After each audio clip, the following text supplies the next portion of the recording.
conférence sur Jaurès. Donc avant tout, je passe la parole immédiatement à deux représentants des grévistes de l'école normale, donc ils vont vous expliquer le mouvement qui se déroule ici à l'école normale supérieure depuis l'automne déjà. Bonjour, Edouard Bray, représentant des personnels CGT dans ce grand temple de la liberté d'expression et de la démocratie, n'est-ce pas?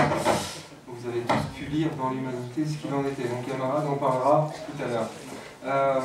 Moi, je voudrais juste vous parler d'un mouvement social, comme on appelle ça, dans l'établissement. Bon, on va essayer de faire rapide.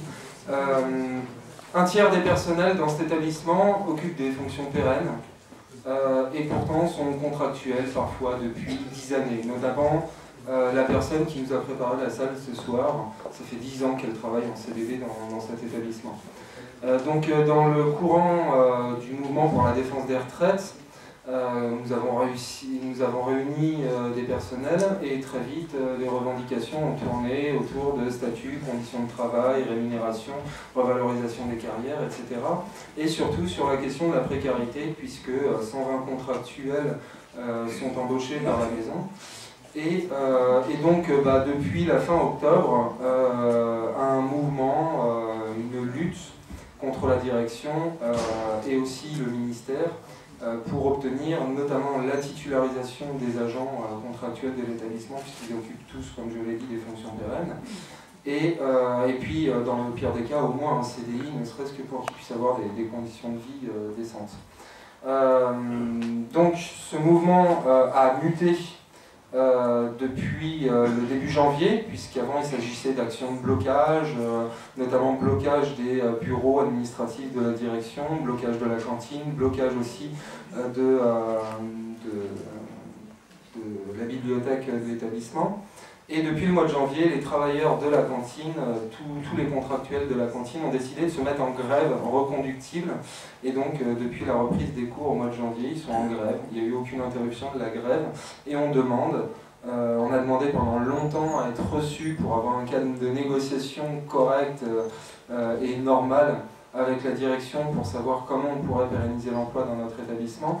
Et c'est seulement la semaine dernière, ils sont longs à la détente dans notre établissement, seulement la semaine dernière qu'on a réussi à obtenir enfin l'ouverture de négociations sérieuses avec la direction, après être passé au ministère, grâce à une lettre des fédérations de fonctionnaires qui nous soutenaient et qui demandaient au ministère à ce qu'on soit reçus pour parler des revendications, notamment en termes de création de postes de titulaires pour titulariser les agents.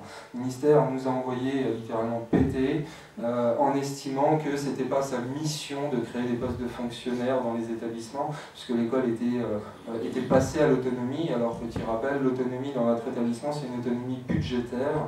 Et autonomie, ça ne veut pas dire indépendance de l'État. Je crois que cet établissement, et d'ailleurs le ministère n'a pas nié, l'établissement est toujours sous tutelle du ministère de l'enseignement supérieur et de la recherche. Donc à l'heure actuelle, nous sommes encore mobilisés, nous sommes encore en grève. La grève a été encore reconduite jusque mardi, puisque les propositions de la direction sont encore insatisfaisantes.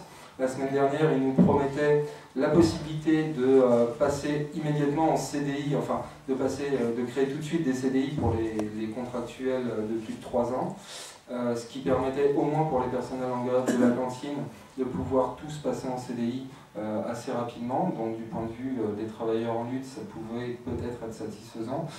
Et là, volte-face, puisque on connaît la détermination légendaire de notre direction à résister aux pressions politiques, après quelques pressions de M. Georges Tron, qui a refusé la possibilité des CDI au bout de 3 ans, puisque lui-même défend un projet de loi qui soumet lundi la semaine prochaine aux organisations syndicales pour créer des CDI au bout de 6 ans, remettant d'ailleurs, entre parenthèses même pas, non, remettant en cause le statut général de la fonction publique qui dit que sur des fonctions pérennes, il doit y avoir tout simplement des postes de fonctionnaires. Donc voilà, ce mouvement continue. Les travailleurs demandent encore à être reçus par la direction pour poursuivre les négociations parce que les propositions ne sont pas satisfaisantes, et notamment sur les conditions de travail, où dans cet établissement, dans ce prestigieux établissement de la culture et du savoir, la manière d'inculquer le savoir au personnel de la cantine est tout simplement de leur taper dessus, puisque le chef de cuisine a à plusieurs reprises et sur plusieurs agents eu des violences physiques, notamment des pieds cassés, des dents cassées, des interruptions de temps de travail très très longues, enfin des trucs, j'ai envie de dire, d'un autre temps et d'un autre cadre politique, pour ne pas aller plus loin.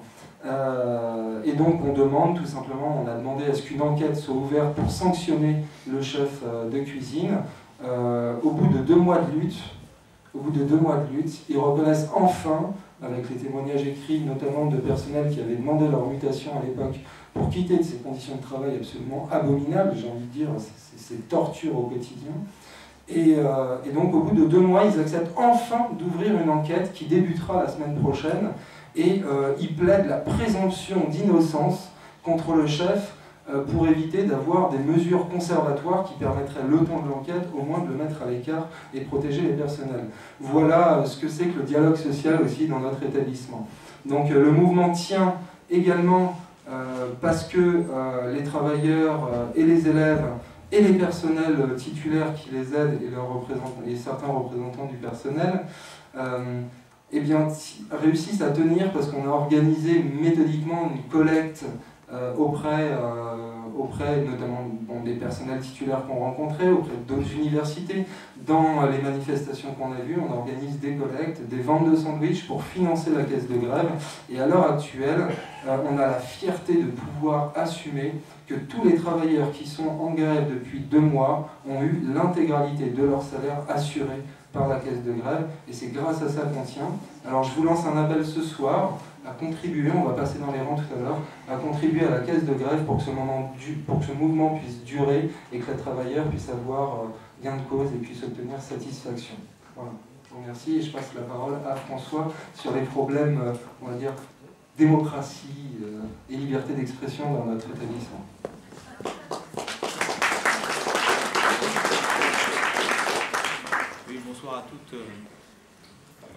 Bonsoir à toutes et à tous. Merci de nous donner la parole ce soir au début de votre conférence. Je suis ravi d'ailleurs que vous ayez pu la tenir, car comme vous l'avez appris, merci d'ailleurs l'humanité d'avoir relayé l'information, la liberté d'expression à l'ENS a un avenir assez sombre, et déjà un passif assez insupportable pour l'élève syndicaliste que je suis. Tout a commencé avec ce que la presse a annoncé comme étant l'affaire Stéphane Hessel, puisqu'il était un des intervenants d'une conférence que la directrice n'a pas autorisé à se tenir dans les murs de l'établissement. On ne va pas s'en plaindre, on a fait un contre-rassemblement le soir, on devait le faire devant le Panthéon, et ma foi, on a fait beaucoup plus de monde qu'on aurait pu en tenir dans cette salle du SAD où ça aurait dû se tenir. Mais blague à part, la réaction de la directrice qui a été prise la main dans le pot à confiture de la censure, ça a été de faire de cela un système, et elle avait dans l'idée dernièrement de faire passer, notamment au conseil d'administration, une sorte de texte qui réglementait de façon très ferme la possibilité de tenir des réunions publiques à caractère politique militant dans l'établissement, pour ne pas dire tout simplement l'interdire dans la pratique. Il a fallu le courage, que je salue, de nos camarades du collectif Palestine ENS, qui compte organiser une série d'événements à l'occasion de l'Israël Apartheid Week, et qui sont allés en justice face au refus administratif notifié par la direction. Le tribunal administratif, samedi dernier, le juge des référés leur a donné raison, et ce qui fait que le CA arrivant après, la directrice n'a pas senti le rapport de force suffisant, je dirais, pour faire passer son texte. Elle a toutefois fait appel de cette décision. Le Conseil d'État a examiné aujourd'hui même la chose et rendra son avis lundi, peut-être avant. On essaiera de vous tenir au courant d'une façon ou d'une autre par voie de presse, sans doute. Il est important que des événements comme celui de ce soir puissent avoir lieu à l'ENS. Pour notre part, nous nous battrons pour que cela soit toujours le cas. Je rappelle en passant que même pendant la guerre d'Algérie, on n'interdisait pas des réunions politiques à l'ENS. Donc vous inquiétez pas, comptez sur nous. On ne va pas se laisser faire raconter par la direction. Et s'il faut organiser des réunions politiques et militantes indépendamment de l'autorisation de la direction, on est tout à fait prêt et tout à fait disposé à le faire. Je vous remercie.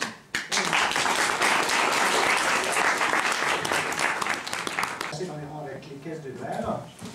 Donc, la conférence que je reste commence. Je donnerai aussi.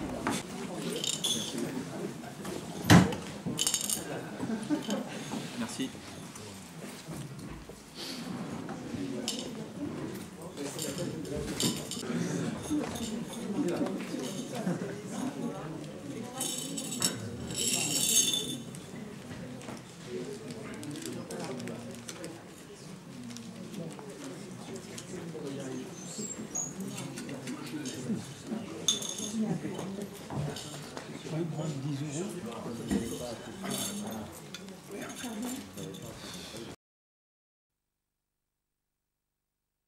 Débat en plus, et on voit bien ça quand le truc de Boscus là, est très intéressant sur Jaurès et le syndicalisme révolutionnaire.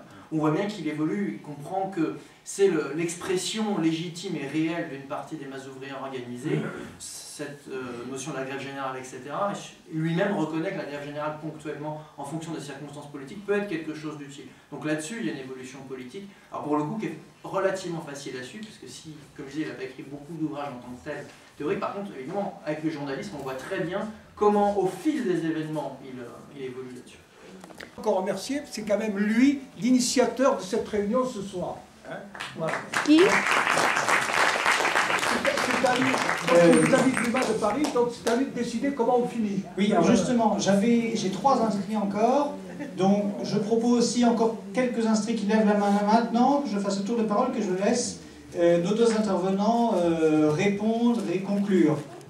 Représentant CGT dans cet établissement, je fais aussi un peu de politique j'aime bien défendre des conceptions d'analyse matérialiste de l'histoire. Alors le procédé qui consiste à essayer de faire parler les morts, c'est une science que je n'ai pas.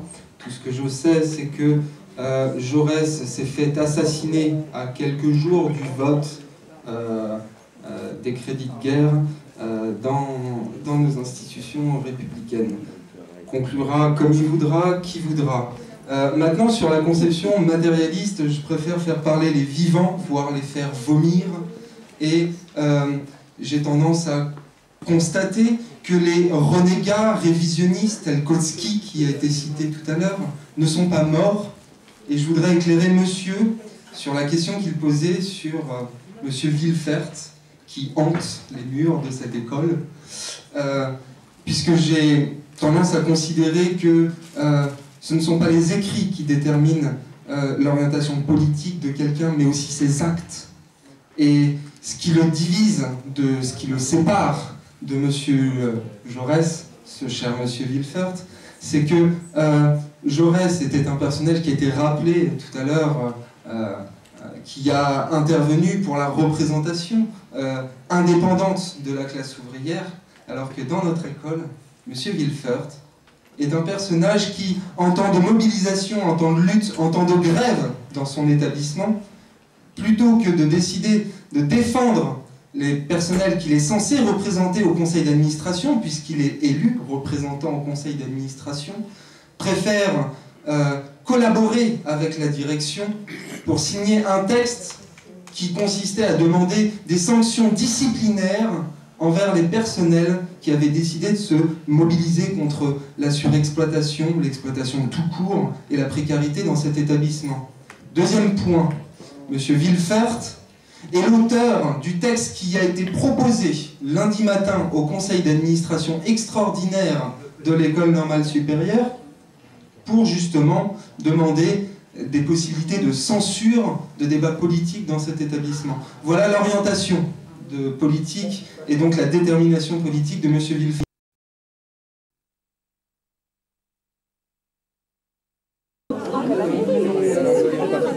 Je t'excuse, la troisième affaire d'actionnaire. Vous n'avez pas de médecin? Est-ce que je reste alimenter la caisse de grève? Voici, là, je vais la voir. C'est 10 €, c'est ça? Mais là, vous avez une centaine d'euros.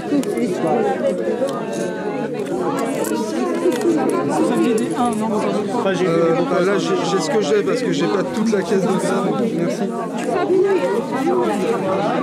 Vous faites quoi exactement dans cet établissement? Moi, je suis technicien CNRS. Je travaille en biologie. Je suis informaticien au service informatique. Et ça fait 8 ans que je milite au SNTRS-CGT, Syndicat national des travailleurs de la recherche scientifique. Et spécifiquement dans cet établissement, j'ai été élu au conseil d'administration et aujourd'hui je suis représentant des personnels au comité technique paritaire. Et le monsieur... Au plan, Édouard Bray. Comment? Édouard Bray, B-R-A-Y. Voilà. Bray. Ouais.